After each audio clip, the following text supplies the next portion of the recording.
You meet one of those people that it seems like every sentence out of their mouth, you just start feeling déjà vu. I mean, it doesn't happen very often, but maybe that's why you remember it so well. It happened to me last year at an MMOPA safety stand-down. I walked into the hangar, I sat down, and started listening to the guy teaching the class. His name's Rich, by the way. He talked about icing encounters in Colorado and some other stuff you might find relevant next time you're doing something you probably shouldn't be in a meridian or an eclipse. But after the lecture ended, he took us all out to lunch at the fantastic Mexican restaurant Cosa Machado, which if you've ever been to Montgomery Field in San Diego, you'll probably remember. As we were all sharing stories, he started talking about some of the stuff he's done, the places he'd been, and crazy stuff, actually, that he's done, and how he started in flying. I had something to do with flying through thunderstorms for research purposes or whatever, but then we got to becoming a police officer in Colorado. And not just anywhere Colorado, Telluride, Colorado, the very same place that I grew up, and the same place that I did a radio show with my dad, and guess what we talked about next? Oh yeah, he was in broadcasting too.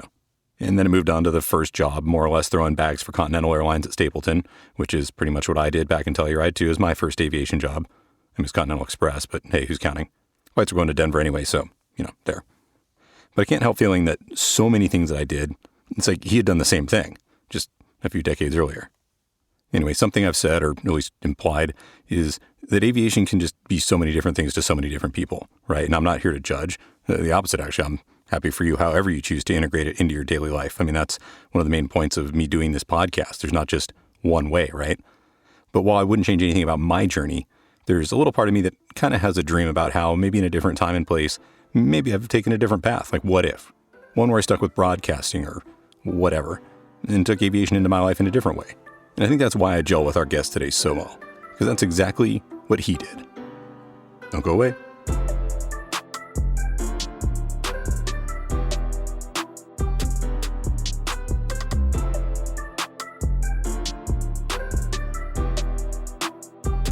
All right, you found podcasting on a plane. My name is Brandon Gonzalez. I'm your host. I'm a pilot, flight instructor, air traffic controller, a former aircraft salesman, plane crash survivor, back in Telluride, of course, and apparently an aviation podcaster too. Here we are. Today I've got a really special show for you, and it's with a guest who, if nothing else, is one of the most unique individuals I know. His name's Rich Pickett, and like I said before, we met at an MMOPA safety stand-down meeting I attended with one of my Meridian owner friends, but to say that he's a Meridian instructor would really leave a lot on the table. Matter of fact, I'd love to go through the list of accomplishments he's got right now, but it would just take so long, I couldn't imagine doing it in an intro. But the short version is that he's done pretty much everything, and then now teaches it too. And more importantly though, he's got this personality where he just does things. Things that most of us would maybe not do because of a personal psychology or bias or something, or who knows, but he has this freeness about him that's hard to put your finger on. And as you listen, I hope that that's one of the things you take away too, because it's just hard to put it into words. And that's why what he has to say is so relevant to everyone, because we all want and need success in our lives, aviation or not. But I think a lot of us have these little hang-ups that sort of keep us from really going for and getting what we want sometimes, and having a heck of a journey doing it. So before we get started, I have a big shout out to make, and that's for a new show patron, Rob Mark. That's right, the senior editor of Flying Magazine, multi-time guest on the show. He's now a patron too. And so Rob, even though you're not in this episode, thank you so much for your support in becoming a new patron. And if you want to be like Rob and also support the show, swipe up for the show notes. There's a link right there for how you can become a monthly patron or make a one-time donation via PayPal. Okay, so I don't want to wait any longer for this. Let's get into this conversation with Rich. We're going to pick up right where he's talking about his current work with Angel Flight, something important enough that he even continued his work with the organization on his laptop from a hospital bed.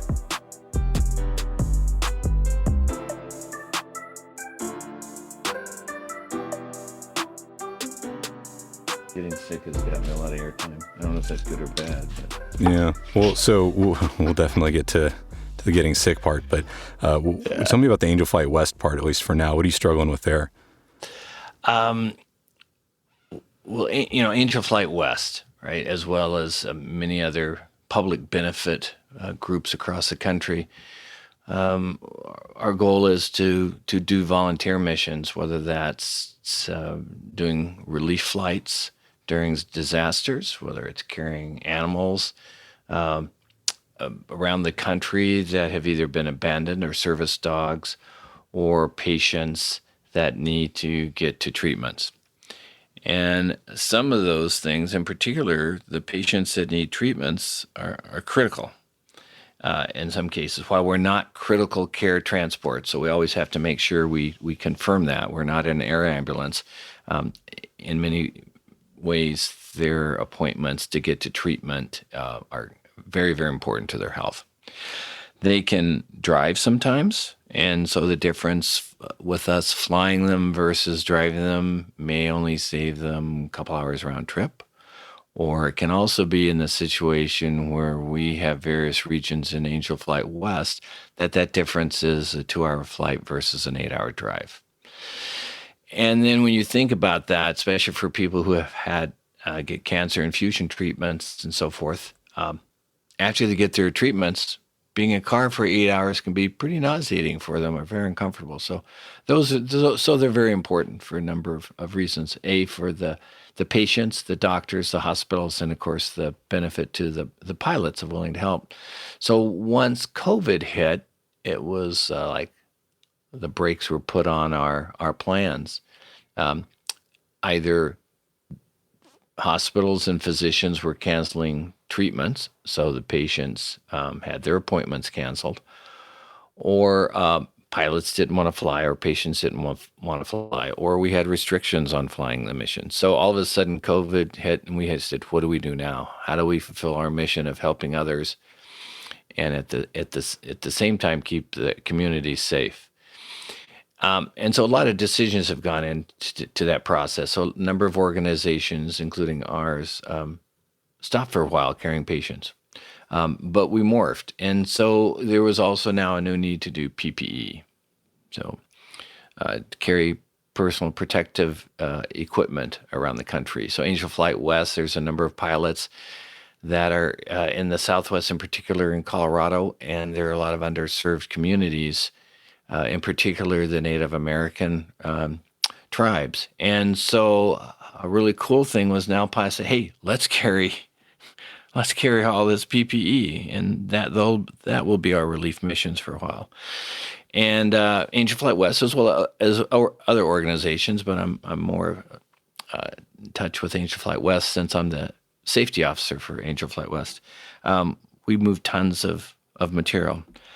Then after I came out of the hospital, after being hospitalized and on the ICU for COVID, we decided to resume some flights with protocols. So we started that. So we developed a set of protocols working with a team of physicians, and we restarted our flights in June. And so that was important. And so now with the increase in the pandemic and the illnesses and the deaths, it hasn't impacted us yet, but we're thinking about that. In the future, we'll always have to evaluate that, and our board will make that decision. But so you can see the big impact of this. But the public benefit flying, even before the pandemic, is an amazingly important aspect of aviation, giving back to the community. And when disasters hit, whether it's Haiti, I've done 35 trips to Haiti after the earthquake, or Hurricane Dorian, or Katrina, et cetera. All these things, that public benefit flying is important, and aviation plays a huge role in helping others. So throughout this process and this pandemic, a number of organizations still hope that they can continue to do it, and it's important for pilots, I believe, also as well. They feel that they get a lot of benefit from this as well. But anyway, that's what's going on right now with the pandemic. As with everybody else, how do you provide services? How does it affect aviation in general? Personal, corporate, charter. But where my heart is in the how does it affect our public benefit, carrying patients and other things around the country? Sure. So we need to get in then, of course, to how you would get to the point of being able to do missions like this. And it's not a short road, it's a long road, but let's go all the way back. So when you, Rich Pickett, the most interesting pilot in the world, were a child, did you look up at the sky and see airplanes, or when did the aviation thing hit you?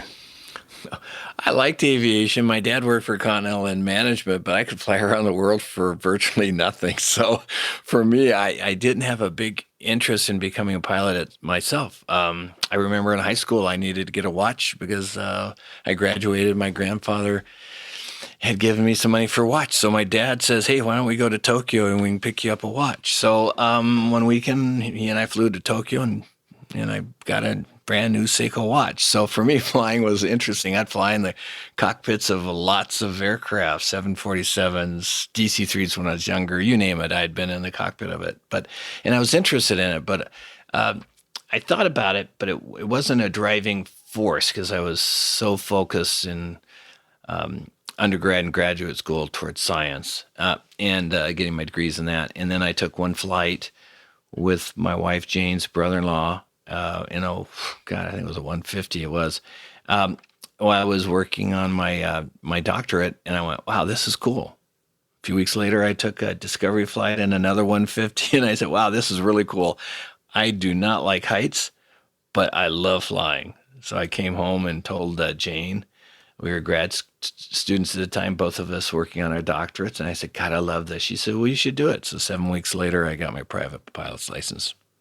And then I sort of fell in love with that. And then within just a little bit under 2 years, this is over 40 years ago, I got on my single multi-engine instrument, commercial flight instructor, multi-flight instructor.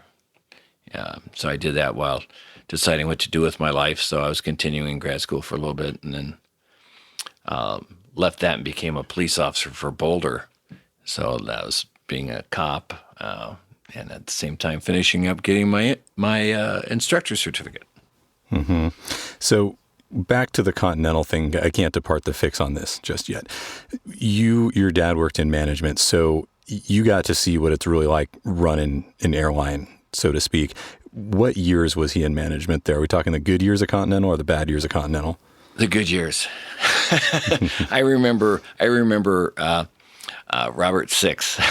Yeah, I was going to ask if it was under Bob Six or more like the Lorenzo time. No. And my dad was left with Lorenzo. And so it was a good time. It was amazing.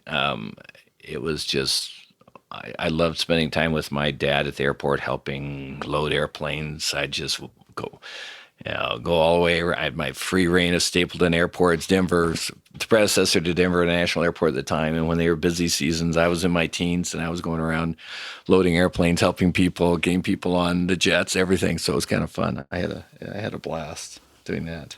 Of course. So I love to travel. I just didn't have to worry too much about flying the planes at that time. Well, I think that's an important point to make, though, because you got to see aviation for what it really can be as an end result of travel and an adventure and, getting people where they're going, not just the sort of the day-to-day grind of being in the operation, which is fun, too. I mean, of course, we're all pilots at heart, but I think seeing it from that perspective first might sort of change things. But nonetheless, it wasn't enough to get you out of science. What science were you studying? Primarily in undergrad was biology, and graduate school was pharmacology and genetics and neuroscience. So it was a kind of unique combination of fields. Now the field's called pharmacogenomics. And so I did that at University of Colorado and also Scripps Research Institute here in San Diego. So I did both of those. But then I fell in love with flying, kind of decided I didn't want to finish my doctorate. That's when I decided to, what the heck, do something different, became a police officer for Boulder. Yeah. Okay. So when I first met you at the MMOPA meeting that you were running, I remember afterwards at lunch, you were talking about during your college time flying pretty much like, hey, I'm going to ride along and fly into a hurricane and measure some stuff. Does that sound like a plan? Yeah. I forgot about that. Yeah. So in undergrad, I started publishing research papers when I was a freshman in college in various fields. And then I started to do atmospheric chemistry and at National Center for Atmospheric Research in Boulder, while I was also doing some neuroscience research. I was doing multiple different research projects at the time. And we had a Lockheed Electra that was ruggedized. Basically, it's a P3. And they would call, and they would say, hey, 4 a.m, they'd call me and say, hey, we've got some storms. Do you want to fly through them today, basically? We said, sure. So we'd take off. We had the pilots. I was the research crew and taking air samples, and we would buckle down and we'd fly through storms. I remember them telling me, hey, our computers are stressed to 9 Gs. I said, what about us? He said, well, you're on your own. So we would fly through storms and take air samples. So I thought, why wouldn't everybody want to volunteer to do this? Because I thought it was fun. Of course, you're younger, you don't realize the risks, maybe, but that was nice. But it was interesting. Even doing that, that wasn't like, wow, I wanted to be a pilot, even though I hung out on the flight deck with them. I just was so focused on finishing my degrees and doing that. I didn't think about it until all of a sudden I had time and did that one flight in the 150 and went, my God, this is nice. Sure. So then why go become a cop? In graduate school, I was paying my way through school by also being a security officer for the University of Colorado CU campus. My sergeant said, hey, there's an opening for police officers in Boulder. So I said, sure, why not? I don't know whether I was going to continue my doctorate or not, so I went and applied. After going through all the physical tests and psychological tests and everything, one of the lieutenants called me and said, we'd really like you to come interview with us again.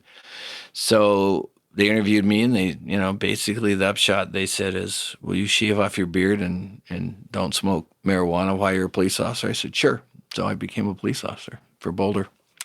And then in about a year after I started, I'd gone through the academy and everything. That same lieutenant came to me and said, we'd like you to work in the detective bureau. So I became probably the youngest detective at the time for Boulder. And the cool thing about that is by that time I had a lot of my ratings because I'd done it so quickly in about 2 years, and the chief needed somebody to represent him to the state. And I found out that the meetings were all around the state. I said, I'll do it if I can fly.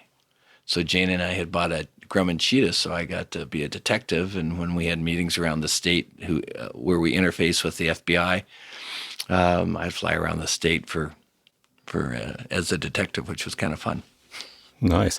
Well, so you went with that for actually quite a while. You're a pretty good detective from what I heard. You're good at finding people and so on. And then you ended up being relatively important in the town where I grew up.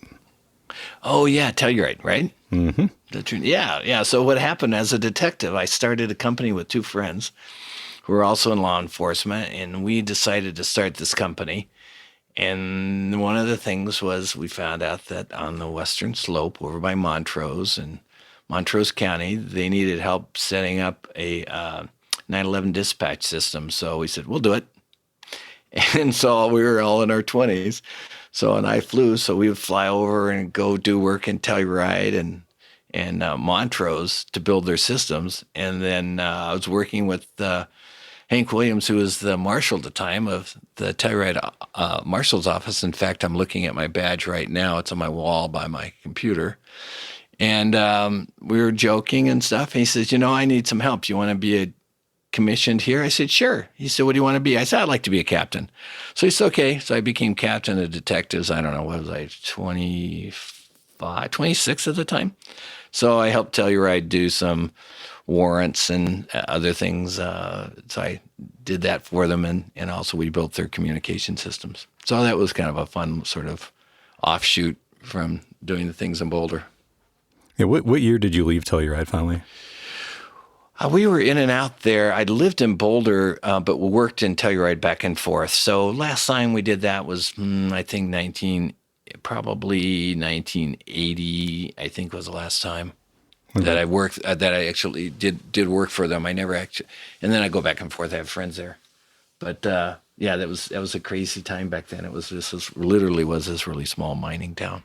Yeah, of course. Well, it's funny because, you and I have this theme, I think, that keeps going on where everywhere that one of us has been, the other one was either just about to go or was just there a minute ago. And it's not just like funny. Over at the Sim Center or just over at the, Recurrent or whatever, but it's like where you lived or something like that. It's crazy. Yeah, it's kind of fun. Yeah, it's a very small world when you look at it. Even without airplanes, it's a small world. Okay, so you leave there, you're done. When did you eventually leave law enforcement, and why? Well, I left it. I was still commissioned for years, but I kind of waned out of that. And then I only did that for a couple of years, a little bit over 2 years. And then John and Martha King had called me because somebody gave them my name and said, hey, we hear you just got your instructor's certificate, and we fly around the country and teach pilots. And I didn't know who they were at the time. I said, oh, okay. So they came and visited me, and I became their first ground instructor flying around the country in my cheetah, teaching pilots. And so John and I were thinking one day, I did it for about a year and a half, that I taught somewhere around 2,000 students for them. So we'd do accelerated weekend courses, and I'd fly that little cheetah from Boulder all over the country, Houston, Springfield, Dallas, Spokane, you name it, Fargo, wherever we had a class. So I did that for a while. Mm-hmm. So it was fun teaching all those pilots. Would start at 8 in the morning on Saturday morning, and I would teach private, commercial, and flight instructor for airplane and helicopter. And we would do Saturday and Sunday. They'd take the test Monday, and then I'd come home for a few days to Boulder and take off and go to another city. So that was like your full-time job? Yeah, it was full-time. It was exhausting. It was fun. Enjoyed it. John and Martha were great, and they're still good friends. So, yeah, it was an interesting experience. So to be able to have that. And then the recession then was really bad. It was starting to hit. And I said, I've got to find something else. And one of my students in one of the classes in Springfield, Missouri of all places, his family owned television radio stations in Oregon, and we struck up a conversation. He said, how'd you like to learn the broadcasting business and maybe learn how to run a station and so forth? I said, why not? I haven't done that yet. So I was 28 at the time, 29. So a few months later, gave John and Martha about 4 months notice or so. We moved to Klamath Falls, Oregon, where I started to learn broadcasting and sales. So how big is that radio station that you were running? I mean, that was a TV station? Yeah, and I didn't run it. I did the sales, and then and so I had an airplane, so they gave me a large territory, which was good because some of the territories they gave me, like Klamath County and Lake County has a total population of 7,000 people. Right. So I would take Jane, who was pregnant at the time, my wife, and we would fly around the state talking to people and convincing them to advertise on this small station in Klamath Falls that had a large geographic area, hundreds and hundreds of miles, but was a small station and sparsely populated. So it was a challenge, but I got to fly my plane all over the place to Bend, when Bend was not the Bend it is today, Lakeview, you name it, all these small towns around, as well as local in Klamath Falls. And then one day, the newscaster, Pete Belcastro, who also did the weather, came into the area where I was and said, God, I hate doing the weather. I'm going on vacation. I hate doing the weather. I said, I'll do it. And Pete said, have you ever done it before? I said, nope. He said, okay, you're live tonight. So that's how I ended up also being the ABC meteorologist for our station. So I did that for a little bit over a year. That's fantastic. I want to pause right here to make that point. Go ahead. I think your thing. Well, I mean, no, I mean, not officially. I mean, I'm pausing this because we need to stop here and make this point. Okay, I think right there, that's it. Where you're just like, yeah, I haven't done that. Let's do it.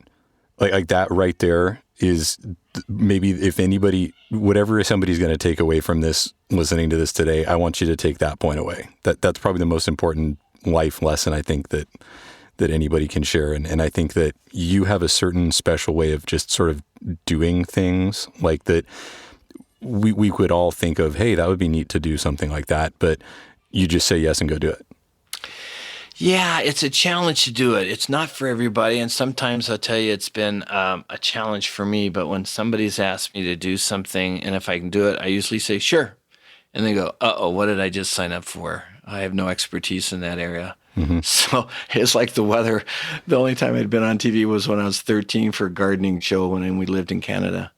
And so I thought, sure, I had that experience. What the heck? And it was funny. I still have the outtakes from my screw-ups over the time doing it. But 2 p.m. that day, they said, let's do a quick run-through. And I didn't even know what the chroma key was and the boards and everything.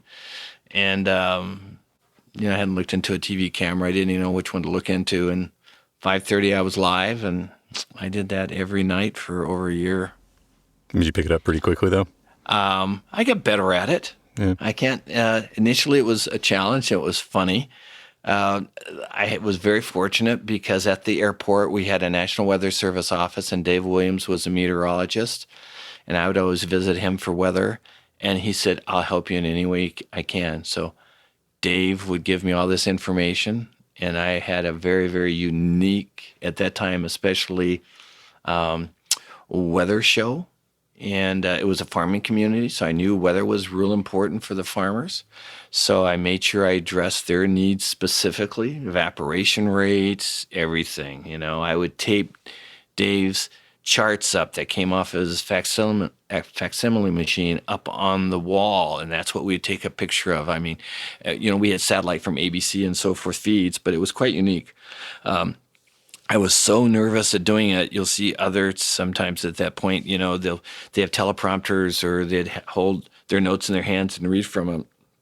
I was so nervous about reading from a clipboard that I had to do everything very impromptu and just do that process. But it was good. It got me people were very aware of me in the community. And later on when I started a business, and for years after, people always recognized me as being that guy who did the weather. Cool. So it was kind of cool. That's how I got into doing farmers, and I started aerial mapping and photography with farming while I was doing the weather on TV until I transformed totally to do that. Yeah. How long did that last for?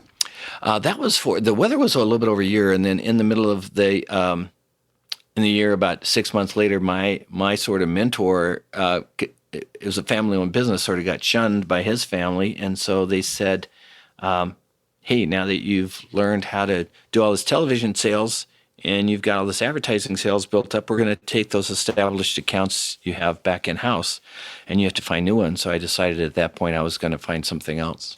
Yeah. So I stumbled across, with a friend's help, doing aerial photography using very high technology infrared film for farms. So I met the guy who did it, learned how to do it, took my Craftsman jigsaw, went out one Saturday to my Grumman Cheetah, marked a hole on the bottom of the airplane, and I cut a camera port because mechanics weren't going to do it for me. So they watched me, but I took the little skill saw, plugged it in, and went zip, zip, zip, zip, zip, 6-inch camera hole.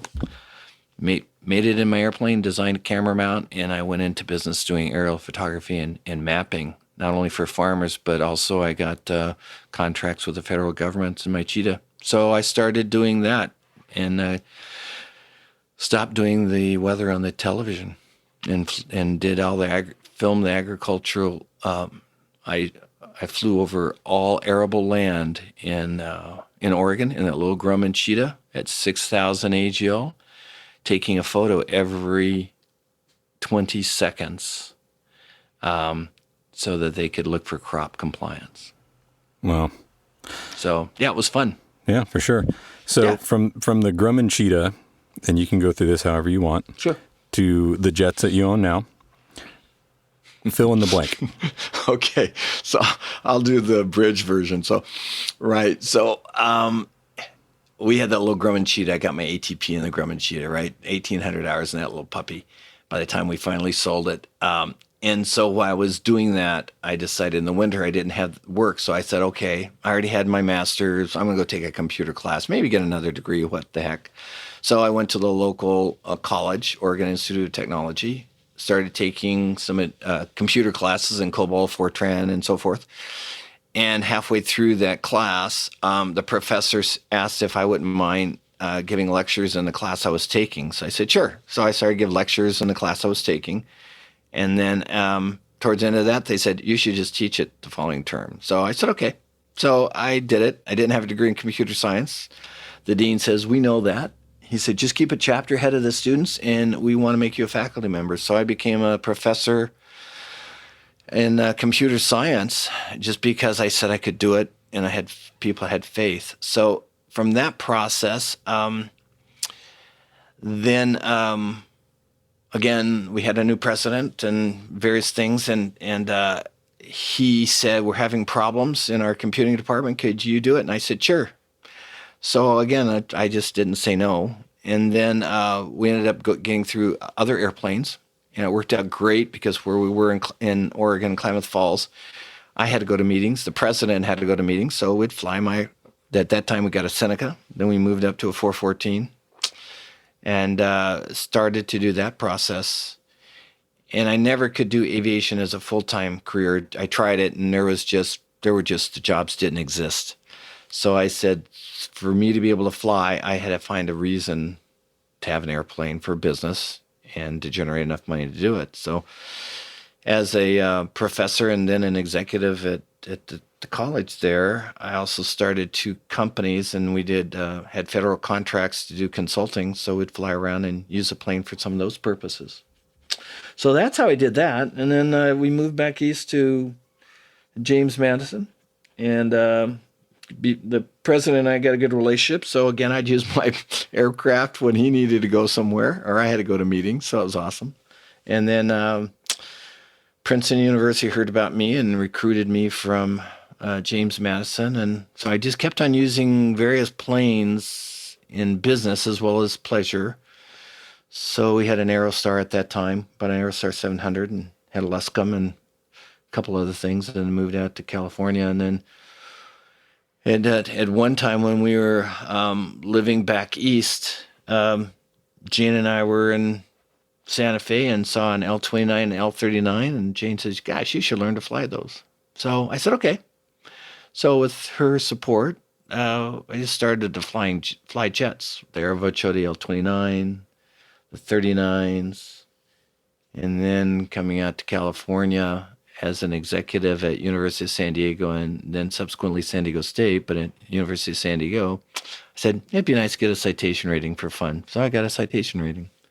Then I started to do some teaching in them, and then just progressed over time to meeting clients, mentoring clients, and getting additional type ratings. Up to now, I think I have 8 of them. And doing that for the whole time. So it's difficult. It was a big drive to fly. I didn't realize from the first flight I would take a long time ago back in Colorado in a 150 that it would progress this way. It took years, many, many years, obviously. But the passion for flying for me was just, it always has been there, and it still is there. I mean, I would just take off at work. My staff would say, hey, why don't you go fly? We'll watch things. I said, okay, boom, take off and go fly. It was good. It was good for me to be able to do that and travel and to do things. And then 2013, I retired early from San Diego State. It's going like, life is short. I can't buy time. I need to find a way. And Jane says, hey, why don't you just quit and just do your angel flights, which I love to do, and my other flying. So during the whole time, I've did a lot of disaster flights down to Haiti and Bahamas. Got into that, and really, really thoroughly enjoyed doing that.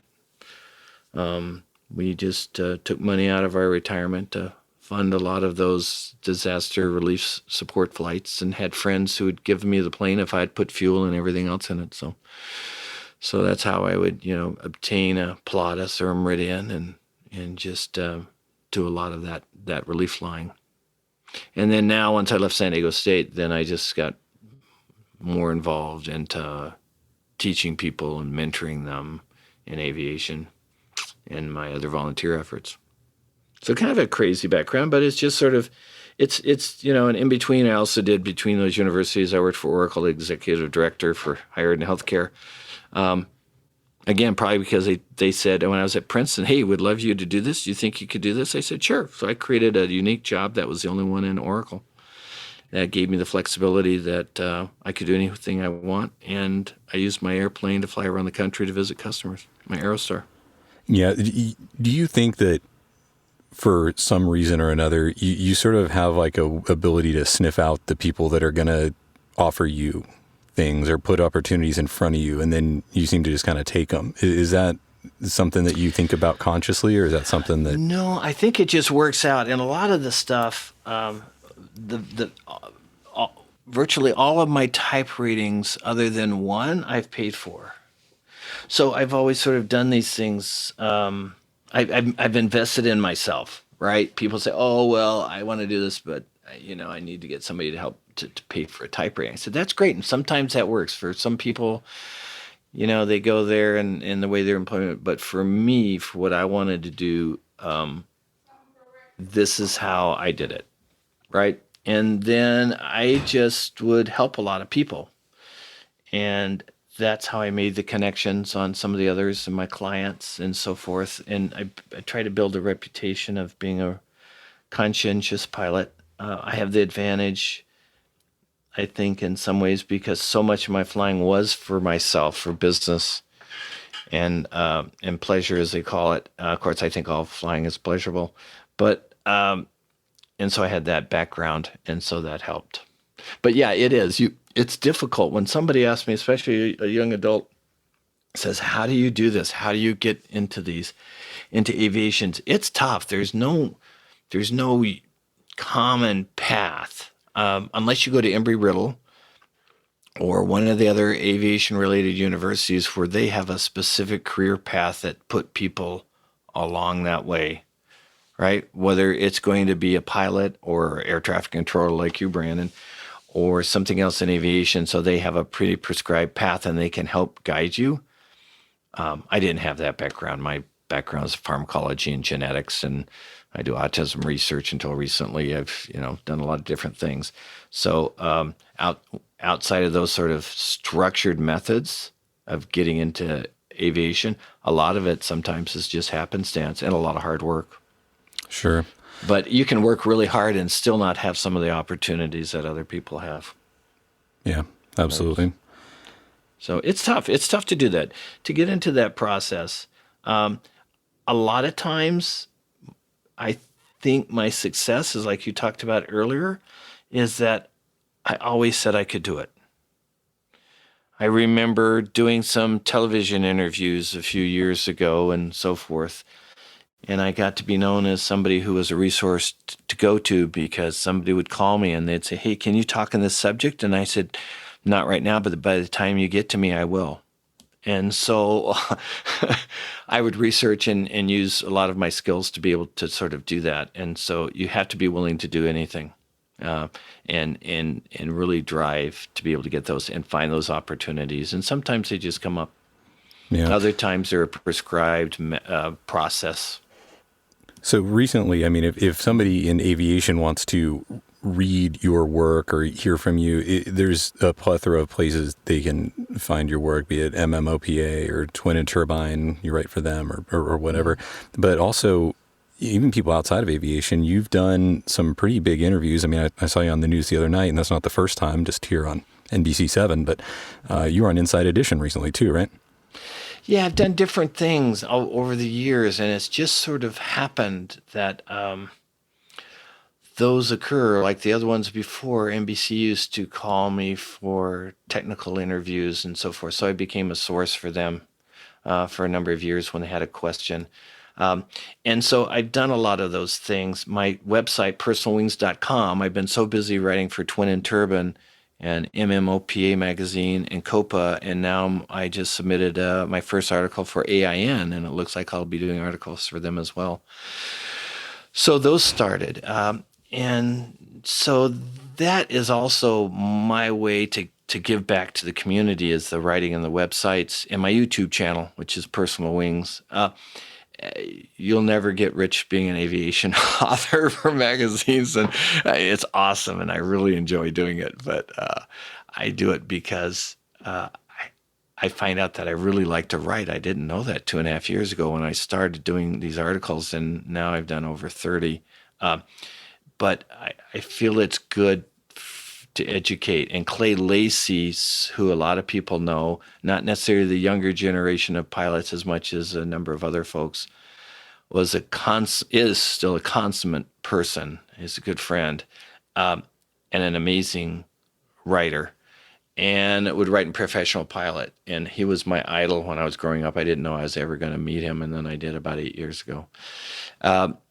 And so I do that as a service. So those things are good. So and so I think those also help too. I didn't do that with the purpose of making myself known, more broadly, but I think those things definitely can't hurt. So you're out there, you're willing to help people and do those things. So if I was going to tell people, what can help them be known, it's teach in aviation, teach a lot of students, keep connections with those, build those network connections, and perhaps some of those in the future will turn into something that could be even a stronger relationship, both personal and aviation. So those are good things to do. And then I just do a lot of other things until recently. I've also over the years helped federal agencies doing cyber intelligence. So just a lot of things I just kind of do. Yeah. Well, so if somebody wants to take a flight with you, where can they find Rich Pickett? Boy, so it depends what day of the week it is, where I am. It's Personal Wings. My site, personalwings.com, probably has all my contact information there for the most part. I'm in, and I'm based in San Diego, as you know. Live near Montgomery. That's where I have my Eclipse and my Cirrus. And so also have my email address, which is rich@personalwings.com.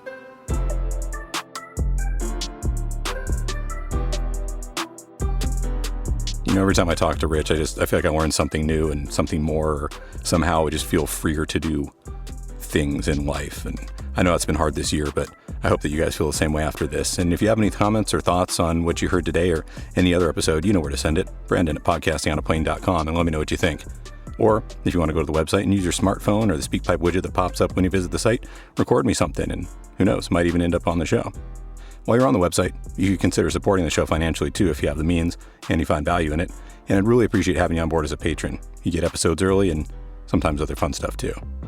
But if you're not in a recurring thing, that's cool. There's just a PayPal link right there too, for whatever feels right. If you're not flying enough lately and you want to stay sharp on the mic, make sure you use the affiliate code DELTA at plainenglishsim.com. Get 10% off the best smartphone-based ATC radio comm simulator around. Links, of course, in the show notes right below as well. As always, I thank you so much for your support in whatever form it takes, and for listening to the show and passing the word along about this or any aviation podcast to a friend. That's all for now. Your frequency change is approved until next time, and report back on this frequency for your next episode. Good day.